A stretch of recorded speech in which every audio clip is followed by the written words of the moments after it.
This is Dynamics here to talk about the long anticipated Kickstarter success, Hyper Light Drifter. For those of you not familiar with the game, think of it as a cross between Zelda, Metroid, and about 10 kilos of uncut caffeine. Team Heart Machine has done an amazing job on their first joint effort, and given us a glimmering example of a gorgeous, long-dreamt vision made reality. First things first, the game is visually gorgeous, with a rich and haunting art style. Past the immediate gratification for the eyes, the level design is fantastic. Both newbies and seasoned players will find a wealth of surprises and secrets. That said, I was an early Kickstarter supporter, and went in for the deluxe package. I've also talked this game up at length to my friends, and even gifted it. So rather than launch into a list of what's wrong with the game, I'd instead like to propose what I want to see in a Hyper Light Drifter Turbo Edition. And seriously, with all the profits from the core game plus the option for another Kickstarter, that is completely within the realm of possibility. At their core, all the issues boil down to mechanics.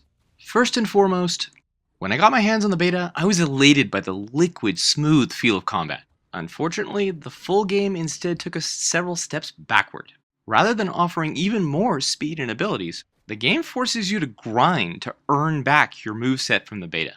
Similarly, instead of being cleaned up, jitter and collision problems were even more common in the full version of the game. Lastly, and most importantly, the new edition should have given us a whole new take on enemy AI and abilities. It's not that Drifter does anything worse than the other games out there, it's just that it does the exact same thing as the rest of the industry. Simple, easy to bait enemy reactions, and hard counters that win every time. This is the exact opposite of celebrated classic titles like Mega Man 2, where skill beats out any power-up in the game.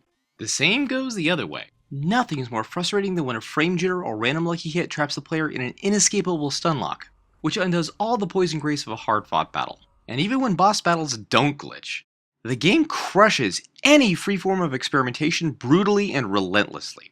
I've discussed this problem at length in my other videos. This is what makes players go for the cheesy solution because they just want the level to be over. That's never the feeling you want a player to experience. In conclusion, this is the first game in a long time that has gripped me with a vision so pure, with such soaring potential, and yet execution so riddled with odd quirks and inconsistencies.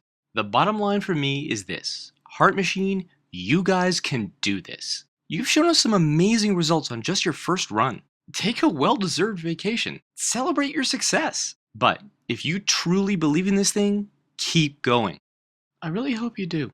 This has been another presentation by Dynamics. Thank you for watching.